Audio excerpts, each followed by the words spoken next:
नमस्कार। आज हम बात कर रहे हैं ईशा गुप्ता और साजिद खान के बीच हुए एक टकराव की। ये हमशक्ल्स फिल्म के सेट पर हुआ था।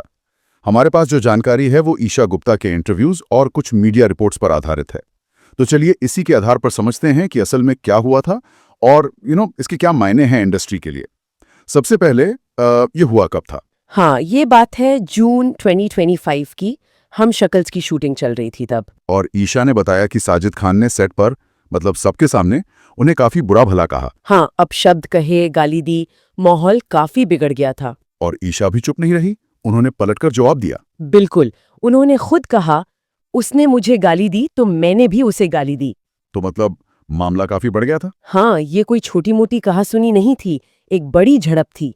ईशा के लिए ये सम्मान की बात बन गई थी।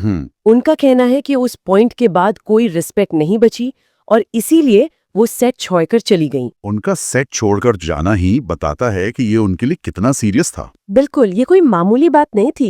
ये एक तरह से उनके लिए लाइन क्रॉस करने जैसा था। हाँ, पर ये बात भी जरूरी है। ईशा ने इस पर बहुत जोर दिया है कि ये कोई मीटू का मामला नहीं है। सही, उन्होंने साफ किया कि उनका साजिद के साथ कोई पर्सनल रोमांटिक रिश्ता नहीं था। ये यौन उत्पीड़न का आरोप भी नहीं है। तो ये पूरी तरह से एक प्रोफेशनल लेवल पर हुआ झगड़ा था जो बढ़ गया। हाँ, काम से जुड़ा विवाद था। लेकिन यहाँ एक और एंगल जोड़ता है। क्या?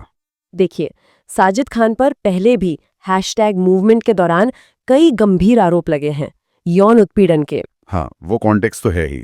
तो भले ही ईशा का मामला सीधा # वाला ना हो, लेकिन एक ऐसे डायरेक्टर पर वर्बल अब्यूज का आरोप लगना जिसकी छवि पहले से ही सवालों में है, वो पुरानी बातों को फिर से सामने ले आता है। बिल्कुल, ये कहीं ना कहीं उस पुरानी बहस को और हवा देता है, लोगों का ध्यान खींचता है। तो मतलब ईशा के इस अनुभव को साजिद खान पर लगे पिछले आरोपों के साथ जोड़कर भी देखा जा रहा है। हाँ, ऐसा होता ही है।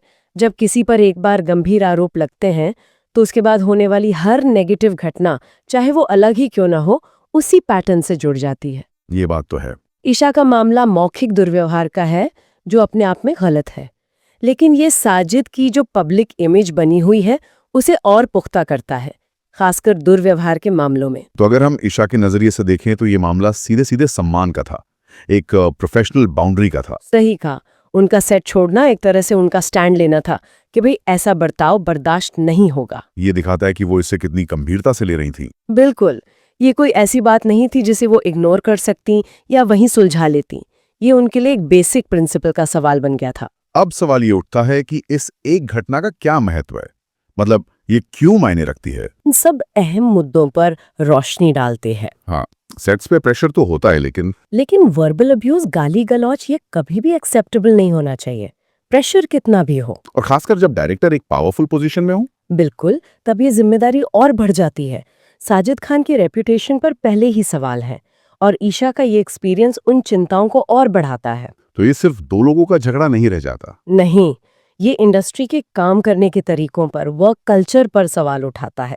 और अगर हम इसे और बड़े लेवल पर देखें तो ये घटना इंडियन फिल्म इंडस्ट्री में एक सेफ और रिस्पेक्टफुल माहौल बनाने की जो लंबी बहस चल रही है उसी का एक हिस्सा है।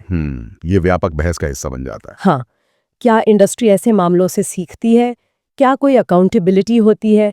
ये सवाल फिर से उठ खड़े होते हैं। तो कुल मिलाके हमने देखा कि कैसे एक फिल्म सेट पर हुई झड़प सिर्फ वहीं तक सीमित नहीं रही। वो व्यक्तिगत सम्मान से लेकर इंडस्ट्री के बड़े मुद्दे जैसे पावर डायनामिक्स और वर्कप्लेस कल्चर, इन सब से जुड़ गई।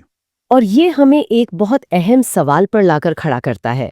जब ऐसी घटनाएं सामने आती हैं, मीडिया में आती हैं, सुर्खियां बनती हैं, तो क्या इनका असर सिर्फ कुछ दिनों की चर्चा तक ही रहता है या ये वाकई इंडस्ट्री के अंदर काम करने के माहौल में कोई ठोस पॉजिटिव बदलाव ला पाती हैं? ये सोचने वाली बात है। हाँ, ये सोचने के लिए एक महत्वपूर्ण बिंदु है कि क्या ऐसे वाक्यों से असल में सबक सीखा जाता है और सिस्टम में कोई सुधार होता है या नहीं।